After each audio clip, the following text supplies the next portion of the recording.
All right. Hello. What's going on, everybody? Hello. We got Bridget on.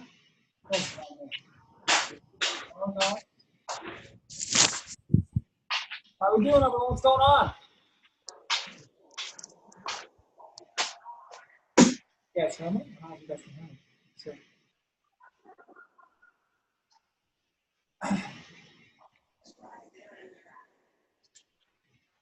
Can you guys? Can I get a one if you guys can hear me? Bridget or?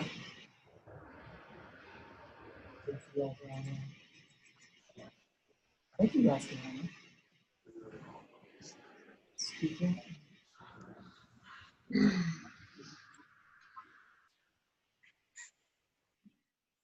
All right. Let's see here.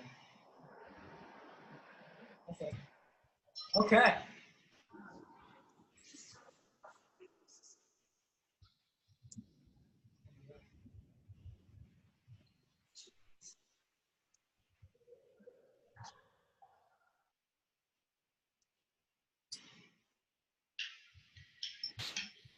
All right. All right. All right. Let some people come in first. How we doing tonight, guys? Are we good? Can I get like some comment if you guys can hear me? Can I get like a hello or something like that? You guys can want to make sure you guys can hear me.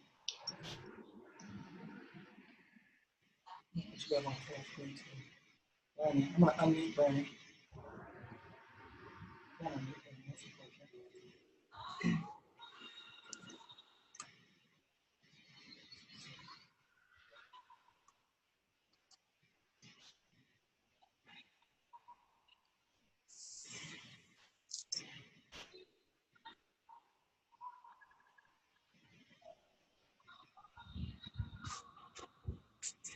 All right, let's see.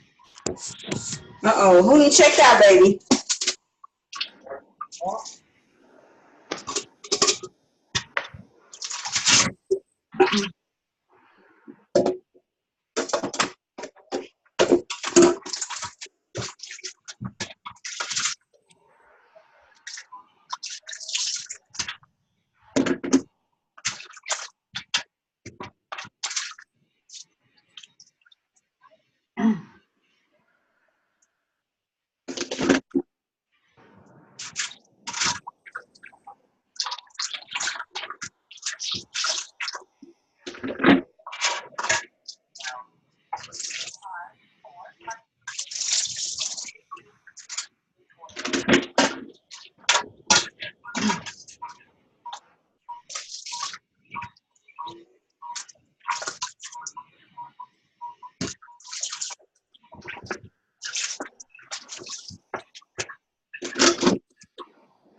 Let's jump in.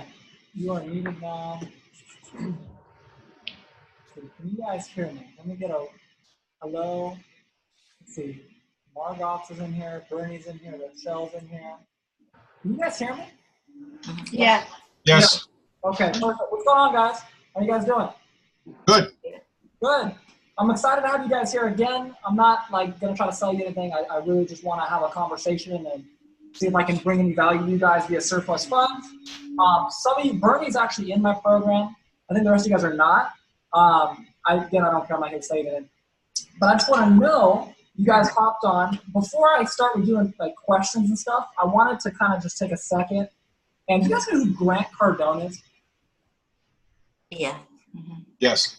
You guys have heard of Grant Cardone? Okay, I'm a huge fan of Grant Cardone. If you guys have not read 2 books of his, I have one with me. he's got a book called Sell or Be Sold. If you guys are going to do real estate or surplus funds, I highly recommend that you read this book. Okay, I'm not affiliated with Grant Cardone. I just think this is a really good book.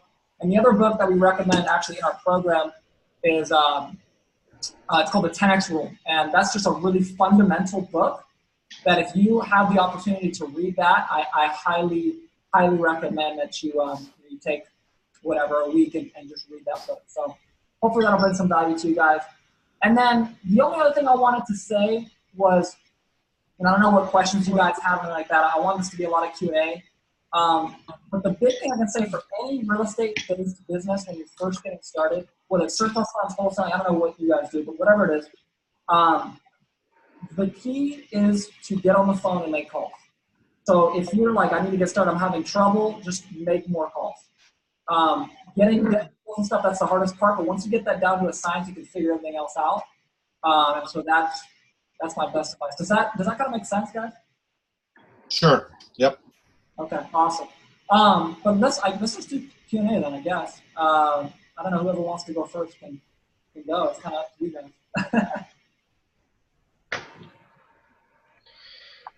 I wanted to ask about the 10 calls a day challenge or guarantee.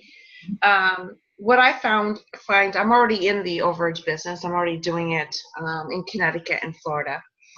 Awesome. The 10 calls a day, what I'm finding is that with search sites to skip trace like Spokio and Ben Verified, those are the two that I have subscriptions to right now. Okay. And what I find is sometimes they have 10 or 6 phone numbers for one person. And so when you say the 10 calls a day, is that calling and getting hold of trying to get a hold of one person, or literally 10 phone calls? Because I can go through 20 phone calls between that person's phone numbers, relatives listed, and even neighbors, and still not be able to reach anyone for days at a time. Right. So we always say 10 calls, we obviously mean 10 people. Now you're totally right. With Spokio and a lot of those websites, you get like 10 phone numbers. It's kind of annoying, right? Right. And something that we're kind of going to be rolling out to, again, since Bernie's in here, Bernie's going to get secret access to this early, is there's a website out there called TLO, I think it's TLOXP.com if I remember correctly. And TLOXP. And if it's not XP, just look up TLO to Google and it should come up. But they're owned by TransUnion, and they're like a very super accurate, information-based, sophisticated Spokio. And it's a process to get approved by them, and it's expensive. Like it's $1 per search, but their information is like 99% accurate. So if you get a phone number, you're gonna have like 1 or 2, and they're both accurate. So that's something, if you're a little bit more advanced, like you said, you're already doing business, that's something I would definitely look into. So are they more up to date too? Because what I'm finding also with this, what I'm kind of surmising through this process, is that these people have been evicted. Right. Their properties have been auctioned off. They're evicted, and sites like Spokio and Ben Verified, they're not keeping those. They're not updating the information fast enough. Like those people are gone and they're not showing up yet, even 6 months out, because in some of the states that I'm doing, they have a 6-month redemption period. So 6 months later, Ben Verified and Spokio do not have new addresses and new phone numbers for these people. So I'm dead in the water. Right. You know what I would say I'd recommend, and this is kind of funny, is again, well, first to answer your question, because you're talking about this TLO website. Again, they're a lot more accurate. So we've had a lot better luck with them. But one issue you're gonna have is that it's not like Spokio. You don't just sign up for it and it's like you pay $30 and it's like right. It's a process to get signed up. They do like a whole check on you, on everything. They have to know what you're doing with the information. It's a process. So just know that going in. But if you can get approved, that information is much more accurate, much more valuable than a Spokio or something like that. But again, it's more expensive and it's a process. So just keep that in mind. But one kind of trick, if you're going to stick with Spokio and those websites that I like to use, I kind of found this by accident. I had a deal that we did a while back, and I don't remember the exact name, but the guy I was looking for him was Sergio. And I'm here in Orange County, California. The deal was in LA, and there's a million Sergios in LA, and I think I have the right one. I got the last name, so I call him and I say, hey, did you used to live at, whatever, 123 Main Street? He says, yeah, I did. I said, also, I think you owed some funds, blah, blah, blah. And he says, I used to live there. I think you mean my dad. And I'm like, what do you mean? Like, Sergio, you're Sergio. Like, no, my dad has the same name as me. Yes. Right? Yeah. So yeah. it was funny, but it kind of rang the doorbell for me of like, I could, if I can't find the exact current address of that person, maybe I could just contact their son, their daughter, their brother, their sister, and in a kind of a loop around way, work with them. And here's the thing that I figured out about that is if you become, if I call the sister of a claimant, and that sister she loves me, she's excited to work with me, and then that sister introduces me to him or her or whoever it is, they're much more likely to work with me because they've now, a family member's introduced me. So it's kind of a trick for you. Right. No, I have been doing that because with the sites that I have been using, they have relatives and even neighbors. So, yeah. Absolutely. All right. Let's see. Let's kind of cycle around, and we'll come back. We'll do more questions for Margox. Let's see here. Anybody else got questions? How you doing? Spencer, this is Bernie. Hey, Bernie. How you doing? Okay. When you say this TLO website, they have to check you out, and it's a process. If we're just starting out, and for example, I've just applied for a trade name and so forth, does that work against you? Are they looking for established entities, or what exactly do they do to check you out? It's kind of a whole ridiculous process because we went through it and it was silly. First thing is you got to go and you have to apply on their website. They won't tell you the pricing before you apply. I'll tell you, at least they quoted us at $1 per search. Okay. So then when you apply, you got to do a phone interview, and then you have to submit a bunch of business documents. And so if you're just getting established, I would hold off, and I would get a deal the traditional way. It might take a little bit longer, but use the Spokio, use the truthfinder.org, whatever it is, and get a deal that way. And then now you have some extra capital, and you can spend the time trying to get the more accurate information, and you can actually have some business. So that's probably what I would do to answer your question. Does Spokio have different packages, or is it just one package? I think they have a couple different ones. The one that we had for a while was like the commercial package, and we got like 200 or 300 searches a month, or I can't remember exactly what it was. But I think there's a couple different ones, and someone on here is probably going to be better at answering that than I am. But yeah. Okay. And on the call the other night with David, he said that he was close to, I guess, making arrangements with a law firm. Yes. Yeah. In addition to Thomas. Yeah, we love Thomas at this point. Like, a lot of our a lot of our students have brought deals to him, and unfortunately, Thomas runs his own business. He's got his own law firm, and then plus he's doing his own surplus funds, and he's not helping us out, and he's just too busy. And so we've kind of established a more professional and better law firm that we're going to work with. But not that Thomas doesn't work; he does. That way. And the other cool thing too is that we're going to start sending out weekly emails. So if you bring that law firm a deal, they're going to send you an email every single week with the exact status. That way you can forward it to your client, and nobody's in the dark. So that's kind of our goal there. Will you be adding the paperwork that they want us to use to the website? Yeah, that'll be added by the end of this weekend. So very, very, very soon. Okay. What are the fees for these lawyers? So Thomas is kind of a weird range. He's got it depends on the amount. It's very different, but it's between 5 and 10%. And then the new attorney will be a flat fee of 5% with a minimum of $3,000. So depending on where you're at, but anything above what 15-ish thousand. Or excuse me. I can't do that math now. I'm tired. But you know what I mean. So yeah, minimum 3,000, and then and flat. Thank you. The list that you provide, Yeah. Do they include encumbrances, like giving us the knowledge of encumbrances? And if they don't have the encumbrances added, how do we find out about encumbrances when we're going after the claim? Yeah, that's a great question. So surplus list right now does not. What we do have is we have for most of our leads, we don't have full of them, but we actually have the documents of the foreclosure on there. You can look through those. What I would recommend you do is once you have a deal, if you have it under contract, I would go and I'd do a quick title search. I don't know if you have the availability to do that. And usually on a title search, you'll be able to see, okay, boom, not only did they have this loan on it, they had this second, and they took out, this, and they're the homeowners and all this stuff, and then that's a red flag. Or, no, there's just this one loan or whatever. But that's what I usually recommend.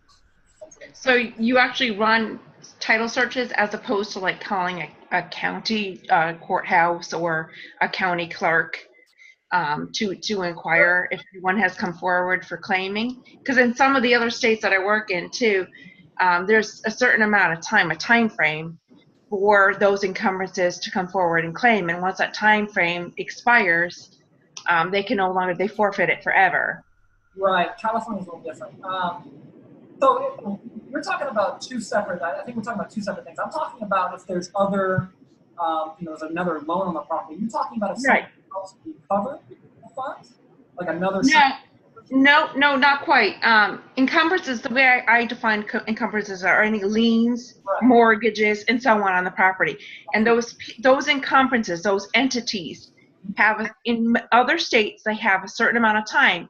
In Florida, as of October 1st, for example, they have 90 days to come forward and put in a claim. If they don't file a claim within 90 days, they are forever forfeiting the ability to go in and get their money from that overage, that surplus. So I'm just wondering, okay, so you have already answered my question that you don't list encumbrances on the list. So how do we find out what encumbrances there are on the property, and if and when those are claimed, to know what the excess really is for us to be able to go after in behalf of the claimant? Right. Again, what I would recommend that you do is I would recommend that you run a title search. Now, it sounds like you said are you actively calling local courthouses and clerks and trying to figure this out? Yeah, in Connecticut, that's what I do. I have to call the local superior courthouses. Yes.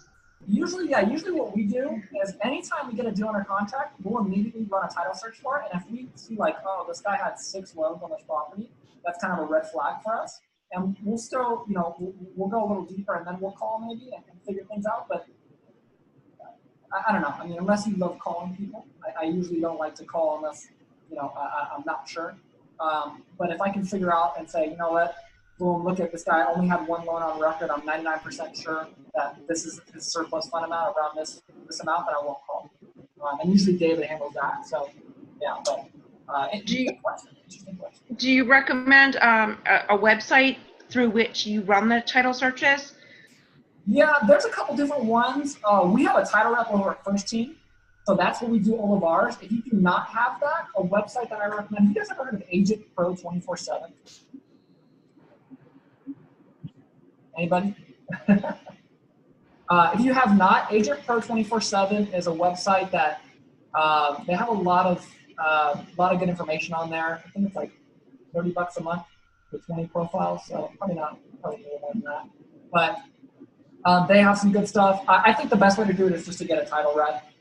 If you know somebody. Now, are you somebody that's been in real estate before and you've transitioned to this, or is this a new venture, or what? Yeah, no, I've transitioned. I've done flipping. I have apartment buildings in Connecticut that I own, and I've transitioned into this. Awesome. Okay, so you know what's going on. So.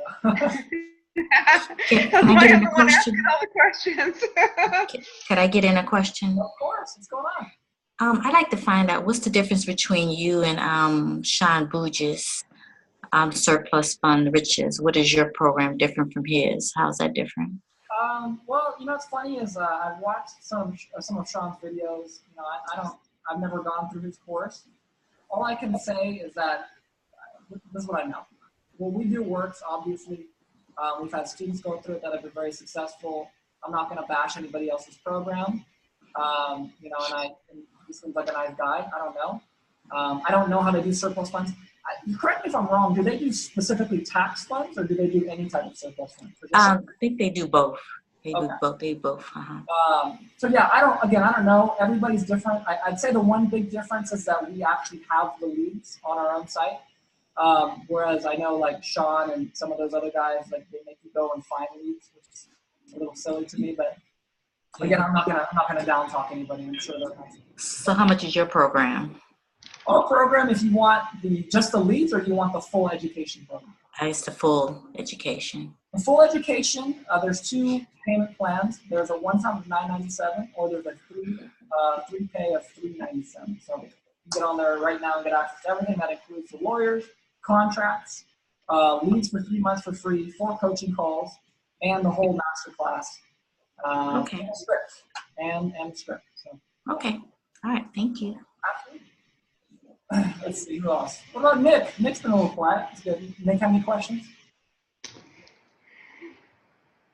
No questions. I think someone already asked the question. I was wondering about the encumbrances, and my question was pretty much the same. Like, how do you know if the funds have already been paid out to someone else, and et cetera, et cetera. So I guess in California, do you know, can you get access to the court records? And because obviously the funds are deposited with the court, can you get access to those records and then be able to find out if it's been paid out or not? Do you know? Yeah, here's the thing about California. California is a great state to do this in almost every single way, except for knowing the exact amount of surplus funds. So in California, the level of commission you can take is great. The extensions are great. Like I know, is it Margox or is it, how do you pronounce it? It's pronounced Margot. Margot, I'm sorry. As Margot was saying, in where you're doing surplus funds, there's a 6 month where the encumbrances can come in. And I know that in Arizona, we had a student in Arizona, Rick. He's been killing it in surplus funds in Arizona. And Arizona is great for knowing things. The problem with Arizona is the most you can take, according to Rick, is $2,500 per commission or per fund, which is really depressing. So California is great, except for the fact that it's very difficult to find out extremely accurate information. So the short answer to your question is no. If you're a certified foreclosure consultant in the state of California, you usually can, but again, that's a whole process. And so you need an attorney to find out the exact amount is what I found in California. Okay, cool. Yeah, I was just curious about that. I know in my state, it's easy for me just to go to the courthouse and see, okay, there's this many mortgages, this many liens, and it's already been paid out. So I was wondering if I could do the same in California, but yeah, no worries. No, absolutely, Nick. I appreciate it. Let's see, who's on? Who hasn't? Does John have any questions? I don't want to leave John out. Or John looks like he's driving. I don't want John to crash.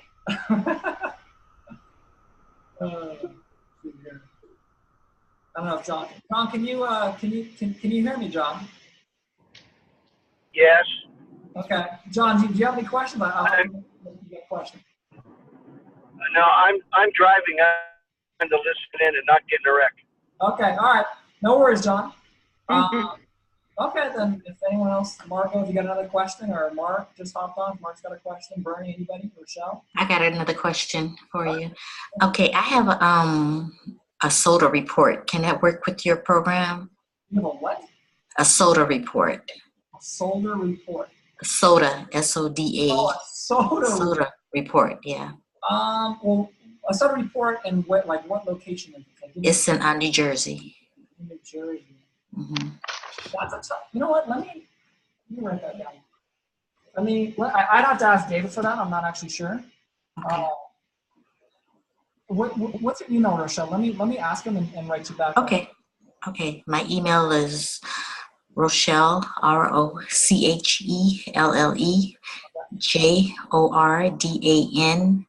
JORDAN, 7 @gmail.com. Awesome. Okay. And you said you have a SOTA report and yeah.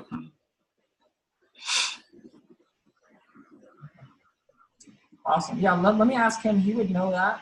Okay. More than I would. But I apologize for not having an answer for you. That's okay. That's okay. Awesome. Okay. Let's see. Who else? If anyone's got a question, or Chef, you got another one, feel free if anyone else has got one. Okay. Oh, I just need the your I can't even think of it. Your website to sign up. Your website. If you'd like.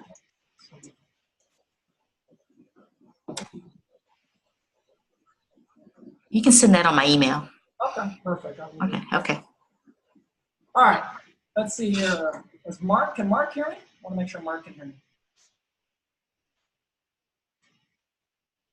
I don't know if Mark can hear me. That's something. Uh-oh. All right, no Mark. Mark can't hear me.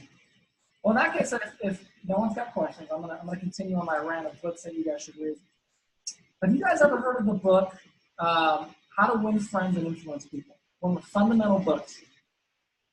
And, I think I read that in 7th grade. okay, you should read it again. I highly recommend it. I know it's one of those, like, it's like recommending Think and Grow Rich. Everybody has probably read that book. But again, if you're going to do this business, and if you're going to be in real estate at all, and you're going to be on the phone talking to people, stuff like that I think is super important. And the other thing I think I want to talk about too, and if someone's got a question, please cut me off, is consistency. I think, and Margot, actually, let me ask Margot since she's Yeah. doing this business a little bit. How long have you been doing surplus funds? I went to a 4-day workshop Okay. last January. Sure. I didn't get started on right away. I formed my LLC and did a website and had some family things going on. But I would say that I've been pretty active in the last 3 months. Okay. And so I know you've been doing that, and I know you've been doing real estate too. So would you say that from a 1 to 10, 10 being the most important, how important is consistency? Oh, extremely. You really have to. At first, I was very, very overwhelmed with all the steps because, I've been taught, get your lists and then skip trace and then make your phone calls and then, go back and do your follow-up phone calls while you're still always getting more lists and always skip tracing and always calling and doing your follow-up calls. So it can be kind of overwhelming until you can get a rhythm and do some really good time management. Absolutely. And that's why, like we always say, and Margot, you brought this up earlier, I think the best thing for you guys to do if you guys are just getting started with this, and again, this is free advice, just make those 10 contacts per day. It doesn't have to be 100. It doesn't have to be, a million. Just do 10 per day, 5 days a week, and spend your Saturdays collecting all the data so you can just go through the calls really quick Monday through Friday. And that is the quickest way to do it because people, I used to have this problem too. I like to head into things, and that's great, do that. But still, you got to take steps sometimes because I know sometimes when I dive into things, I would get overwhelmed really fast and then I dive back out. You don't want to be that guy or gal. So if you're going to commit to it, just commit to it with baby steps. Do 10 calls or 10 contacts your first month, get a deal, and then go from there. And then, if you guys are working a full-time job, then, as you're getting more and more deals, you can kind of put that aside and retire from that, which is the ultimate goal, right? And then go all in on this. So that's kind of, I think, the biggest advice I can say, and it's kind of what I said earlier at the very beginning of this call, was just making those calls is just the most important part. Like, making your LLC is great, setting your business is great, using TLO versus Spokio, like all those are great questions. I want to answer those questions for you guys, but the first problem you got to solve is just how do I make those calls? So hopefully that helps. Let me turn on the light real quick, guys.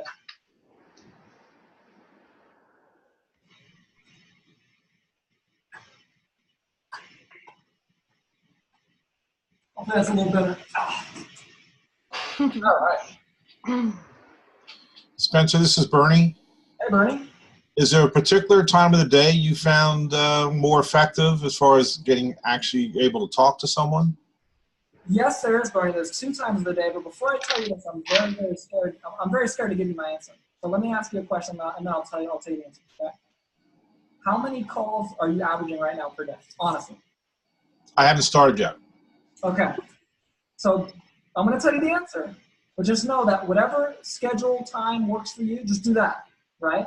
Just make the call. But the best times typically I find are either lunchtime about 12, anywhere from 12 to about 1:32, or right after work. So 5 to 6, 4 to 5, somewhere around that time, or even maybe 6 to 7. I wouldn't go any later than 8. Okay, 8's a little late. But again, if you're like, I work at night or I work at lunch, like just do whatever time you can do. That's the best thing. It's just to make the call. So yeah, there you go. And I noticed on the surplus list, a lot of times I'll see the same name popping up multiple times with different dollar amounts. Yes. Usually that is because, as Margot brought up, we don't have a very sophisticated way of showing those multiple potential lien holders on that property. But usually that's a red flag for saying, uh-oh, maybe Peter for this property had multiple liens. So that's usually when you want to go and be like, if I get this under contract, I need to do a title search. So that's usually what that means. Okay, thanks. Maggie, how you doing, Maggie? I don't know if Maggie can hear me.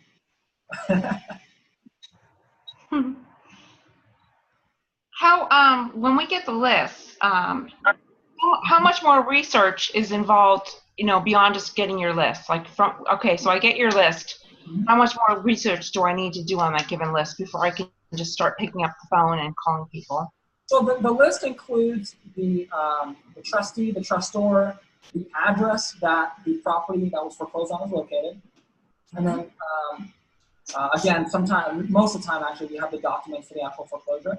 So really all you need to do is just take the name of the claimant, throw it into your Spokio, your TLO, whatever it is you decide to use, and search it up, and then you'll get the phone number. So that's pretty much it. Again, once you get it under contract, if you do a quick title search, that's a great idea.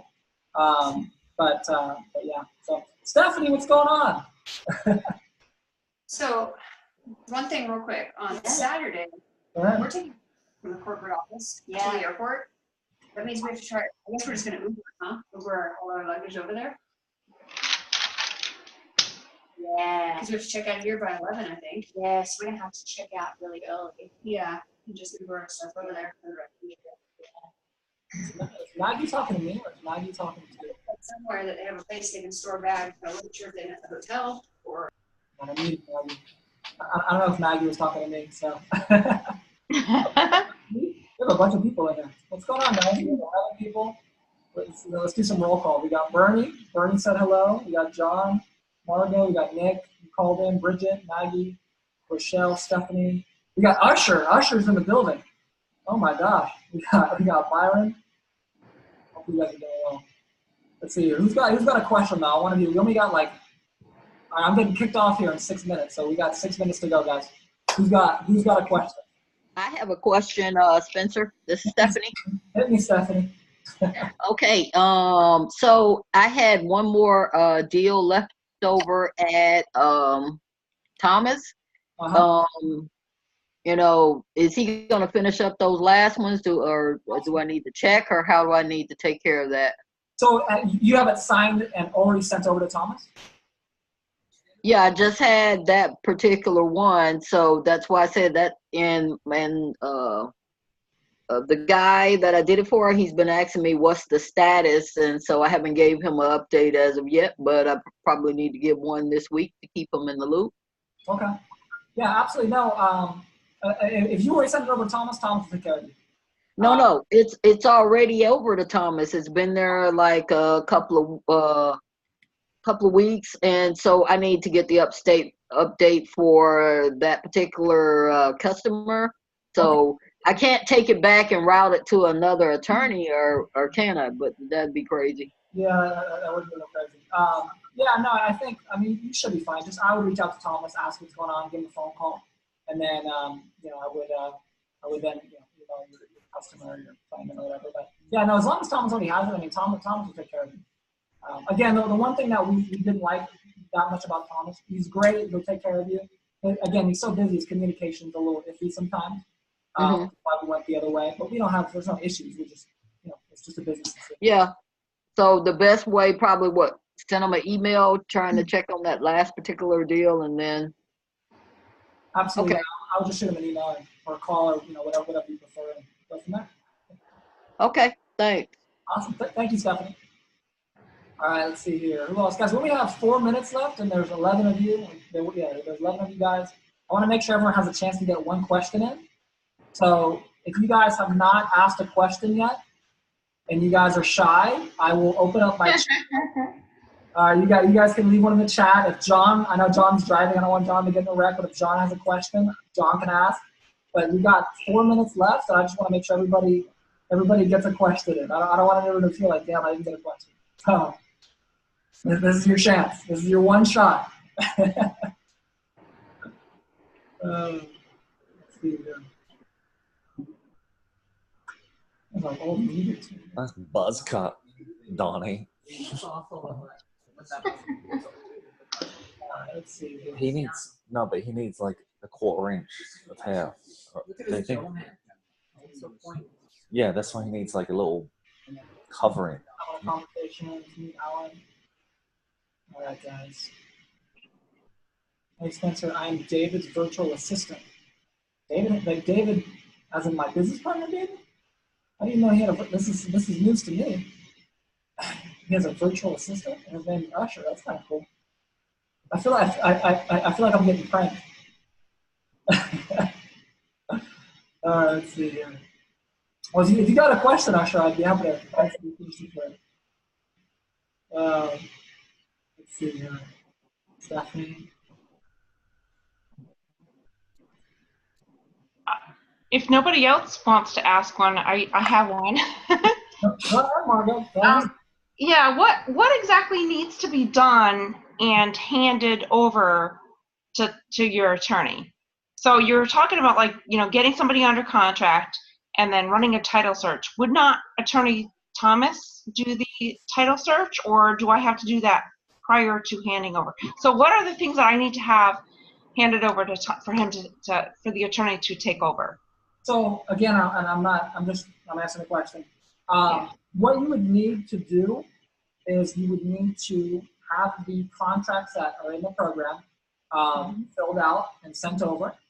And we, again, because I don't know, I mean, you probably know a couple of real estate attorneys. I know a couple of real estate attorneys. I know some other attorneys, different types of attorneys. Attorneys do not like wasting time because attorneys, a lot of them, will get paid by the hour, and they get paid a lot by the hour, right? Like $400 an hour, okay? Yes. And so for them to take 20 minutes or 10 minutes to go and search about a title search, they'll do it for you. And they're nice enough because they won't charge you because, there are attorneys and they work with us and all that. But it's just, we always like to practice to go run the title search first, double check. I always ask too on my second or third phone call, hey, I just want to make sure, it's not an issue. You just need to know ahead of time. Do you know if there were any, encumbrances or any other liens on the property? It's not a major issue. We just, we would like to know ahead of time. So that's usually what I like to do. But as far as what you actually need to turn in, it's just the contract. Okay. We've got less than a minute, guys. Oh no, this is so sad. Usher. All right, Usher. He wants to learn more about certain companies. Awesome, Usher. Again, I didn't know David had a personal virtual assistant. So that's kind of exciting. Thank you guys very much for being on here. Hopefully you guys learned something. Hopefully this wasn't a big waste of time. So Thanks, Spencer. Hey, thank you, Birdie. Thank you, guys. Have a good one, everybody. I'm gonna, as this is recorded, I'm gonna throw it on YouTube. I'm gonna email out the link. Okay. Okay. Thanks. All right, Thank you. Thank you guys very much. Have a good one. Bye.